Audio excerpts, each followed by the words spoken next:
Assalamualaikum warahmatullahi wabarakatuh. Perkenalkan, nama saya Hormisa Lestari dari kelas 11-7. Saya akan membacakan drama monolog yang berjudul Tangan Kecil Aini karya Tia Setiawati. Aku tidak mau melakukannya lagi.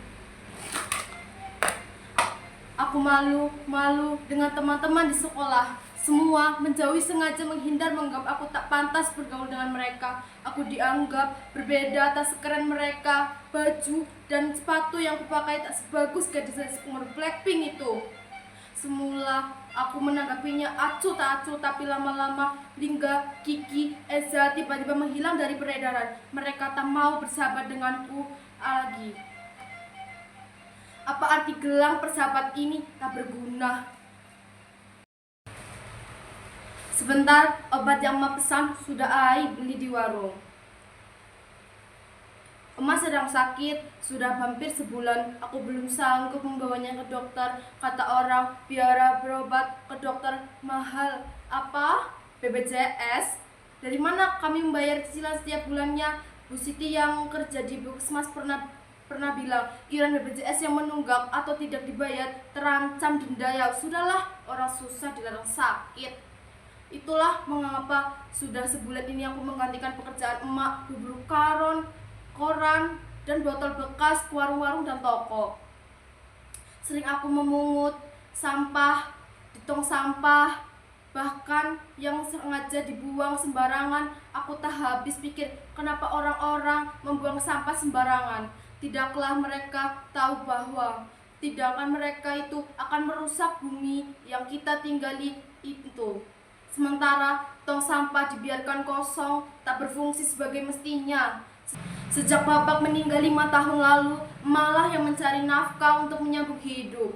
Sampai menjadi buruh cuci dengan tumpah seikhlasnya. Tapi upah emak yang kecil tak sebanding dengan resiko yang dihadapinya. Kalau ada pakaian yang luntur atau rusak, emak harus mengganti 2 kali lipat. Lambat tahun tenaga emak semakin berkurang, tak kuat lagi mencuci, kemudian emak menjadi pemulung. Dalam sehari, emak mengumpulkan sampah 10-15 karung. Tak banyak uang yang dibawanya ke rumah, sampah yang terkumpul dijual dengan harga tidak Rp3.000 per kilogramnya. Cukuplah untuk membeli beras, lauk pauk, sedikit jajan untukku. Hujan terik, matahari tak pernah menyurutkan semangatnya dengan segala keterbatasan emak. Berusaha memenuhi kebutuhan sekolahku. Emak ingin sekali aku menjadi guru, cita-cita emak dulu. Ai, bagaimanapun pedihnya hidup, ingatlah kamu masih punya Tuhan. Jangan menyerah menggapai cita-cita. Begitu pesan emak. Saat ini emak sakit keras. Barang-barang ini telah menyelamatkan hidup kami. Pepatah bilang, sampah satu orang adalah harta bagi orang lain. Dengan sampah ini, aku masih bisa makan, sekolah, bahkan jika ada uang, lebih bisa beli pulsa internet, mendekati jendela. Lihatlah langit biru ini. Kesanalah, matamu harus memandang.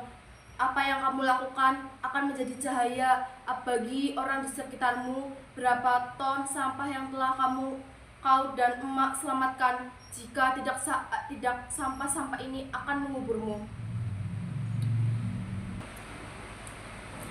Kalian pasti bertanya, kenapa aku bisa memiliki handphone ini? Ya kan? Kalian pasti curiga karena aku anak pemulung. Baiklah, aku akan sedikit bercerita dalam rangka peringati dari acara 17 Agustus tahun lalu. Pak Lurah memintaku mengumpulkan teman-teman untuk mengikuti lomba gerak jalan. Aku tunjuk lagi menjadi kepala regu. Meskipun awalnya ragu, kami berlatih sangat keras dan akhirnya regu. Kami menang sambil memegang kumisnya Pak Lurah, bilang begini, "Ini kamu hebat, jempol untuk kamu. Tunggu bonus dari bapak ya." Nah, jelaskan asal-usul handphone ini. Handphone ini memberikan pemberian Pak Lurah sebagai bonus. Tuhan memang maha adil. Di saat dibutuhkan, di saat itu pula Tuhan memberikan jalan. Kalian masih belum percaya? Aku tunjukkan bagaimana aku menjadi kepala regu. Maju jalan, kiri, hormat, gerak, balik kanan, maju jalan, kiri kanan. Kalian sudah percaya?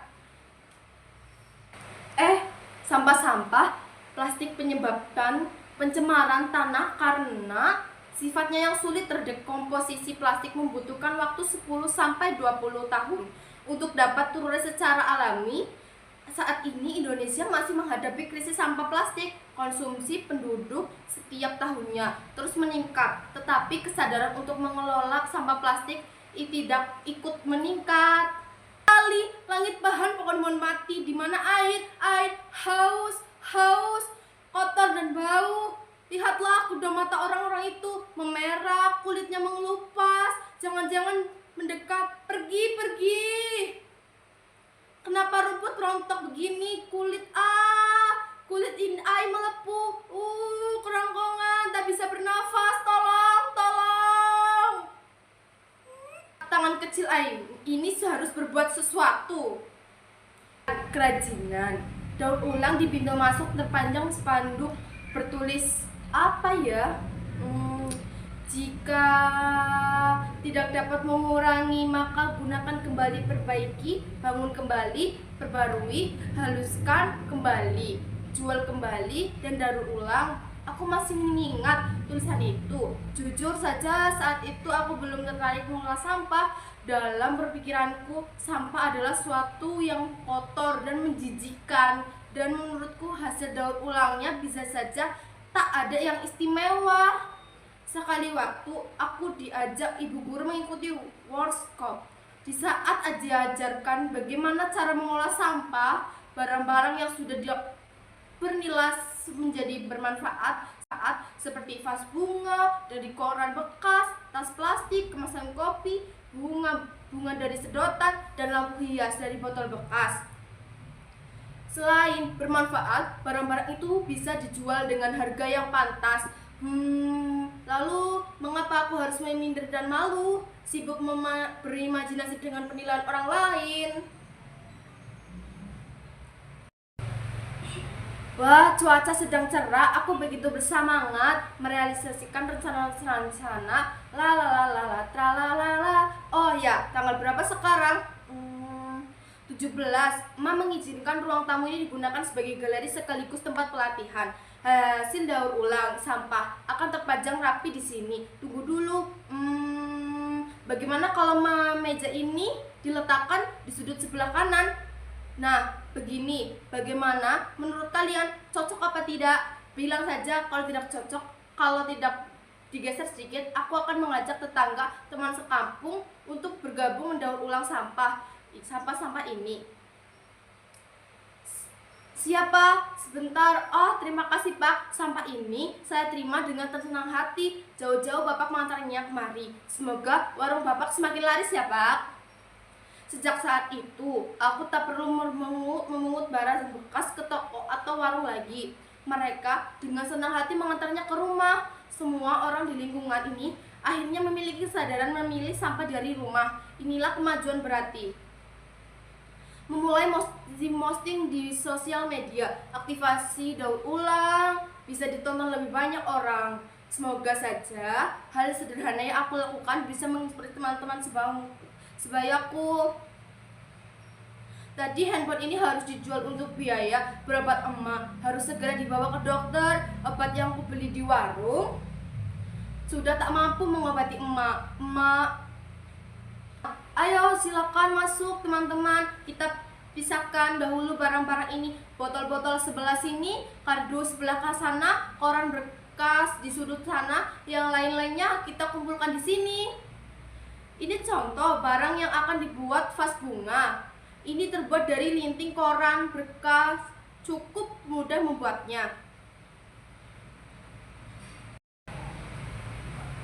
Pak, betul Pak, saya yang datang dan teman-teman yang mendaur ulang sampah ini. Kapan jadwal pemerannya ya Pak? Oh iya Pak, baik Pak, akan saya usahakan. Boleh Pak, silakan mampir ke rumah untuk melihat-lihat. Baik Pak, terima kasih. Teman-teman, kita mendapat undangan pameran bulan depan. Yes!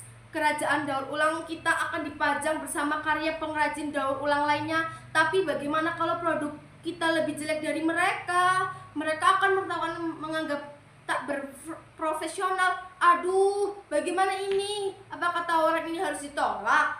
Tidak, tidak, kita harus optimis, percaya diri dan yakin. Ini kesempatan baik, ayo lebih giat lagi, lebih kreatif lagi sesuai dengan gambarannya. Barang yang sudah jadi simpanan di sudut kiri, hati-hati jangan sampai terjatuh. Sebenarnya kita foto dulu. Coba dari sudut sebelah sini, mari kita selesaikan. Yang lain mengguntingnya jangan terlampau pendek, nanti sulit menyambungkan. Coba lihat pinggirnya harus terlihat rapi. Pergi ke dokter. Penyakit emak sebenarnya membutuhkan penanganan khusus, tapi emak bersikeras ingin pulang. Dokter tak begitu jelas menerangkan apa penyakitnya. Dia hanya memberikan instruksi ke beberapa kali emak harus diminum obat dalam sehari. Aku pun tak sempat bertanya lebih jauh. Tatapan emak mengisyaratkan supaya cepat membawa keluar. Di perjalanan pulang, emak sempat berisik, "Ai, kamu pahlawan emak." Mataku berkaca-kaca. Aku pun membalas ucapan Ai bangga sama emak, karena pahlawan sesungguhnya adalah emak. Oh ya, Lingga, Kiki, dan Esa hari ini berjanji datang ke rumah. Mereka akan menyumbangkan botol plastik bekas yang telah dikumpulkannya. Mereka juga akan membantu mempublikasikan kerajinan tangan daur ulang ini. Ternyata mereka tidak benar-benar meninggalkan aku. Li, Ki, Za, we are best friends. That's forever. Tuhan, terima kasih telah mengembalikan hari-hari baik kepadaku.